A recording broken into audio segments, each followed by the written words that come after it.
इससे पहले के वीडियो में हमने टाइप ऑफ सॉफ्टवेयर के बारे में पढ़ा हुआ था कि टाइप ऑफ सॉफ्टवेयर कितने टाइप के होते हैं। मैंने बताया था आपको कि सॉफ्टवेयर दो तरह के होते हैं, एक होता है सिस्टम सॉफ्टवेयर, दूसरा होता है एप्लीकेशन सॉफ्टवेयर। सिस्टम सॉफ्टवेयर भी में होते हैं, पहला होता है ऑपरेटिंग सिस्टम, जो मैं बताया था। इसका काम क्या होता है? कंप्यूटर को ऑपरेट करना, जैसे DOS, disk operating system, Windows XP, Windows Vista, Unix, Linux, Mac OS etcetera है। फिर यूटिलिटी सॉफ्टवेयर आते हैं सिस्टम सॉफ्टवेयर के अंतर्गत, जैसे विंडोज एक्सप्लोरर जो फाइल को एक्सप्लोर करने का काम आता है, compressor tool, antivirus utility, disk defragmentation, यह डिस्क के फाइल को रीअरेंजमेंट के लिए बनाया जाता है, डिस्क क्लीनअप, डिस्क को क्लीन करने के लिए, बैकअप, विनजिप और विनआर। विनजिप, विनआर एक तरह की फाइल है जो कि फाइल को कंप्रेस करने का काम में आता है। ये सारे आते हैं। फिर लैंग्वेज प्रोसेसर, जैसे कंपाइलर, इंटरप्रेटर, असेंबलर, इसको आगे मैं बताऊंगा इसी में ही। फिर एप्लीकेशन सॉफ्टवेयर के बारे में बताया था आपको।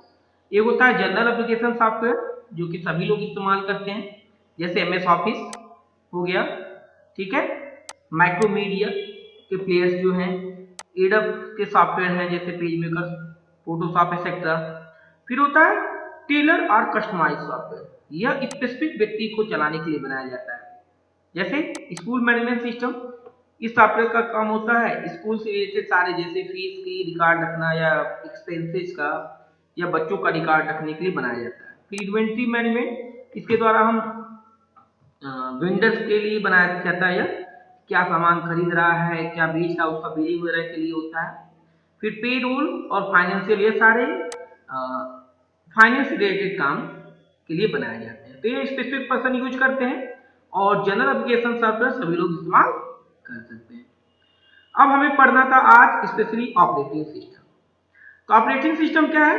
मैंने इससे पहले ही आपको बताया हुआ था कि ऑपरेटिंग सिस्टम एक तरह का प्रोग्राम होता है जिसका काम होता है कंप्यूटर को ऑपरेट करना, कंप्यूटर हार्डवेयर को ऑपरेट करने के लिए इस्तेमाल होता है।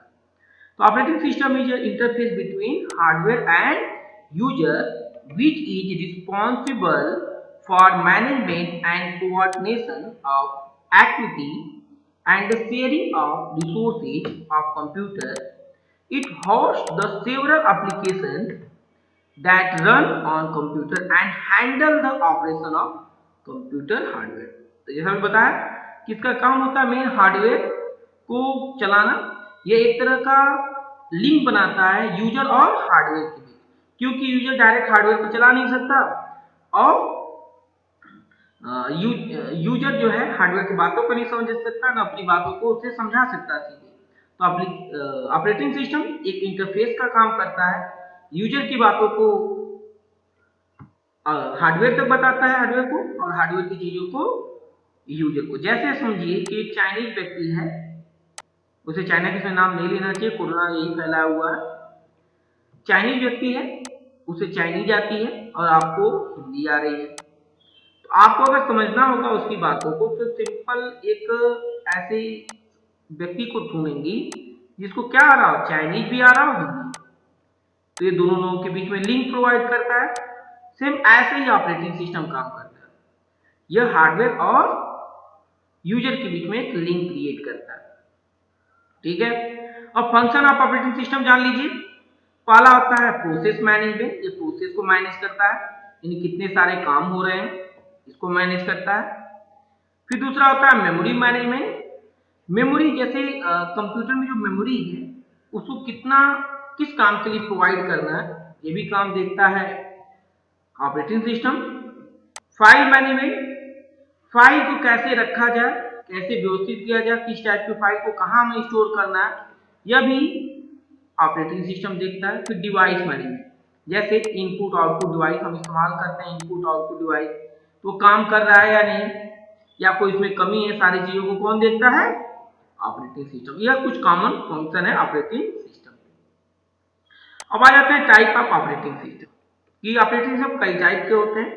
सामान्य तौर से आप लोगों को क्लास में दो तरह बताया हुआ था, single user and multi user, but यह आज कई तरह के जो है ऑपरेटिंग सिस्टम उसके बारे में आपको बता देंगे। सबसे पहला होता है real time operating system. Real time operating system एक मल्टीटास्किंग होता है जो कि रियल टाइम डाटा को एग्जीक्यूट करने में काम आता है। जैसे it is a multitasking operating system that aim at executing real-time application. Example जैसे control of nuclear power plant. अब न्यूक्लियर पावर प्लांट में क्या है, जो तुरंत जो हो रहा है उसको कंट्रोल करता है रियल टाइम में। फिर ऑयल रिफाइनिंग में इस्तेमाल होता है, रियल टाइम में क्या डाटा क्या उसमें हो रहा है इसको बताता रहता है। फिर chemical process and traffic control में सिस्टम में और एयर में काम आता है। कौन आता है? Real time operating system. दूसरा होता है सिंगल यूजर ऑपरेटिंग सिस्टम। मैंने इससे पहले बताया था सिंगल यूजर के बारे में कि एक व्यक्ति सिर्फ एक काम कर सकता है। जैसे providing a platform for only one user at a time, they are popularly associated with desktop operating system which run on stand one system where no user account are required. For example जैसे docs, कोई user account जो रहना चाहिए एक ही व्यक्ति इस्तेमाल करेगा इसे। दूसरा होता है मल्टी यूजर ऑपरेटिंग सिस्टम। यह क्या करता है? यह provide regulated access for number of. अब यह करता है कई लोगों को एक साथ काम करने के लिए प्लेटफॉर्म प्रोवाइड करता है। ये करता क्या? Provide regulated access for number of user by maintaining a database of known user, refer to computer system that support two or more simultaneously users। another term of multi user is time sharing भी कहते हैं। तो example all mainframe are multi user system। जैसे Unix हो गया, अब Windows के भी कुछ है, विंडोज एक्सपी, विस्टा या 7 ये भी क्या है? मल्टी यूजर है। फिर दूसरा होता है multitasking and single tasking operating system. Multitasking मतलब जिसमें एक साथ कई सारे काम किए जा सके, और सिंगल टास्किंग मतलब जिसमें एक साथ एक ही काम किया जा सके। तो when a single program is allowed to run at a time, the system is grouped under the single tasking system category. While in case of operating system allow execution of multiple tasks at a time, it is classified as multi-user या multitasking operating system। दूसरा होता है distributive operating system. ये power को distribute करने के काम में आता है। तो वैसे इस्तेमाल करता है जहां पे कई सारे पावर्स या काम को डिस्ट्रीब्यूट करना होता है, वहां इसका इस्तेमाल करते हैं। जैसे an operating system that manage a group of independent computer and make them appear to be a single computer is known as distributed operating system. Distributed computation are carried out more than one machine को करता है। when computer in a group work in cooperation they make a distributive system। अब कुछ commonly use operating system के बारे में जान लेते हैं। जैसे यूनिक्स। यूनिक्स क्या है? इसे प्रोनाउंस करते हैं यूनिक्स। क्या बोलते हैं? Unix. A popular multi user multitasking operating system developed at Bell Labs in early 1970s. Unix was one of the first operating system to be written in high-level programming language named C. This means that it could be installed on virtually any computer for which C compiler exists। यानी इसे किसी भी computer में install कर सकते हैं जहां पे C कंपाइलर मौजूद हो, यानी C का कंपाइलर।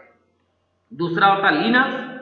इसे क्या बोलते हैं? लिनक्स, प्रोनाउंस करते हैं लिनक्स और लिनक्स। अ फ्रीली डिस्ट्रीब्यूटेड पर ओपन सोर्स। देखिए ओपन सोर्स का मतलब होता है जो आपको फ्री मिल जाए उसे बोलते हैं ओपन सोर्स सॉफ्टवेयर। जो आपको फ्री मिल जाता है उसे बोलते हैं open source software.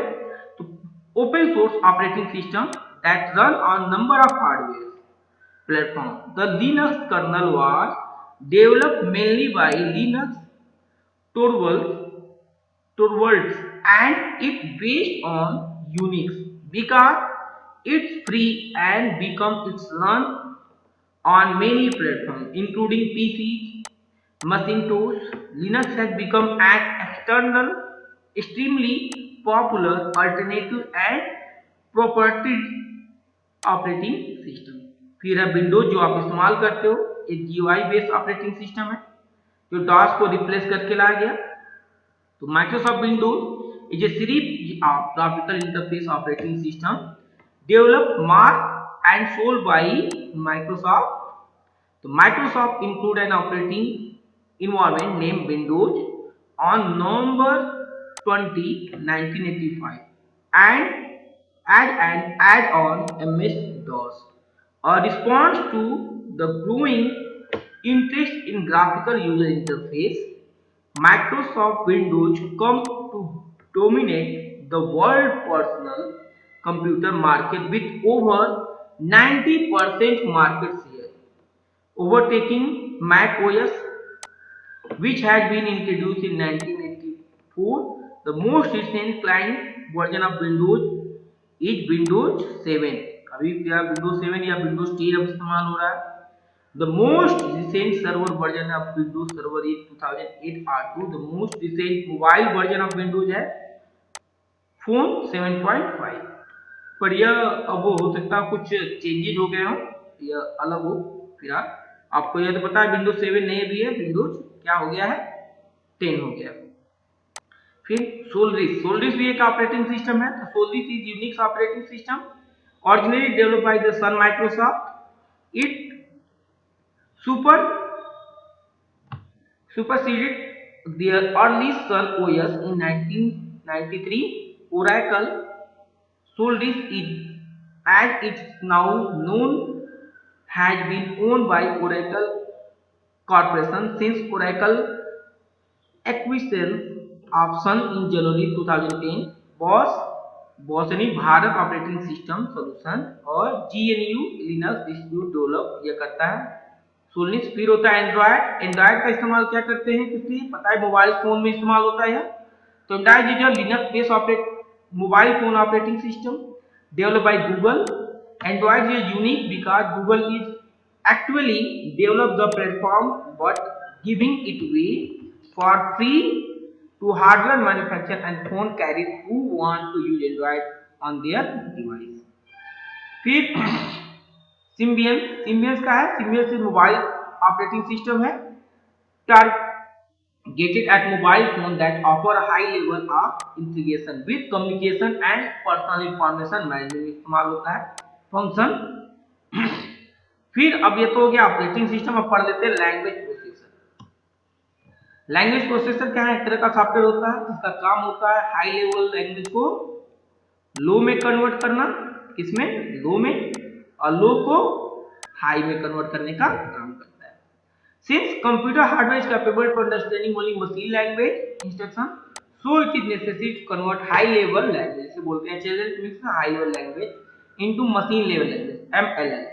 There are 3 language processes. एक कंपाइलर होता है जो सबसे बड़ा होता है, यह करता क्या है पूरी क्या करते हैं कि हाई लेवल लैंग्वेज को एक साथ कन्वर्ट कर देता है, यानी पूरी पेज को इसमें machine level language. So it is a translator which converts the high level language into machine language in one go. Source program बोलते हैं machine language।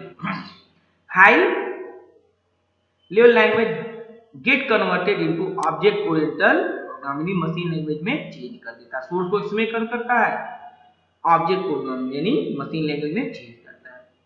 इंटरप्रेटर यह क्या करता है, line by line high level language को change करता है machine language में। यह छोटी हाई लेवल लैंग्वेज में इस्तेमाल होता है, यह कंपाइलर बड़े हाई लेवल लैंग्वेज में इस्तेमाल होता है। It is a translator which convert and execute the high level language code line by line, take one statement of high level and convert into machine language। फिर assembler हो गया।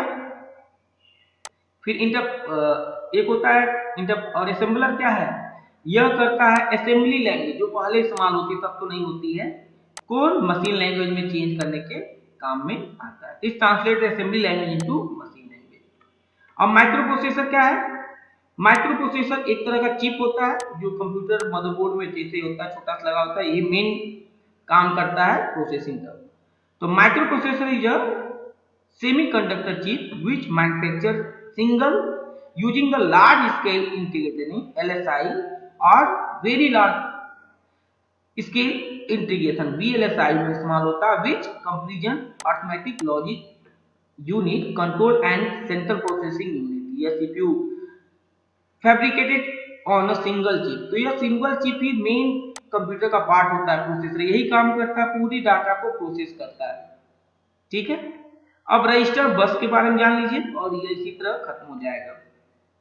ठीक है, तो रजिस्टर किसे कहते हैं, और रजिस्टर ये वेरी स्मॉल अमाउंट ऑफ, कोई छोटा सा ये मतलब कि मेमोरी का ही अभी डिवाइस है। इट रजिस्टर जो very small amount of very fast memory that built into CPU जो लगता है central processor in order to speed up its operation by providing quick access to commonly used value. All data must be represented in a registers before it can be processed. For example, if two number are to be multiplied, both number must be in register में जाएगा and the result is also placed in the register. अब बस एक तरह का wire होता है जिसका काम होता है डाटा को ले जाना। This collection of wires through which data is transmitted from one part of computer to another. You can think of a bus as a highway on which data travel with computer. जैसे यहाँ देखिए CPU है, memory है, input output है। अब देखिए buses हैं, ये डाटा बस हो गया, कंट्रोल बस हो गया, एड्रेस बस हो गया। इसका काम क्या होता है, एक जगह से दूसरे मेमोरी में डाटा को ट्रांसफर करना। अब अलग अलग साइज होती है, जैसे क्लॉक स्पीड, कंप्यूटर की स्पीड जो क्लॉक स्पीड में नापी जाती है, यह याद रखिएगा। अब क्लॉक का होता है हर्टेज, गीगा हर्टेज या मेगा हर्टेज लिखते हैं। तो कंप्यूटर की स्पीड किस में नापते हैं, क्लॉक। तो also called clock rate of speed of which microprocessor execute instruction. Every computer contain an internal clock that regulate the rate at which instruction are executed and synchronized all the various computer components, the CPU require a fixed number of clock। ठीक है, जैसे अब CPU में क्या होता है, 16 bit microprocessor होता है। It indicate the bits the register or 16 bit microprocessor can process data and memory address that are represented in 16 bit। Example 8086 processor है, फिर 32 बिट माइक्रोप्रोसेसर आता था। यह क्या indicate with the register 32 bit microprocessor can be process data and memory address that are represented by 32 bit। जैसे Intel का है 80386 processor है, इंटेल का 80486 प्रोसेसर है। अब तो 64 बिट आ गए हैं। ठीक है, it indicate the bits of register और special high speed storage area with CPU 32 bit बीच में चलेगा।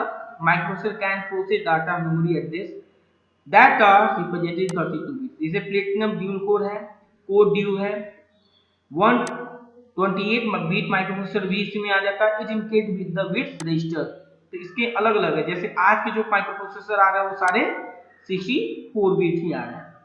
ठीक, बीट का मतलब समझिए सिंपल, एक बीट में क्या होता है, एक 0 और एक 1 होता है। तो 16 बीट मतलब 16 0 और 61 एक साथ ये प्रोसेस कर सकता है।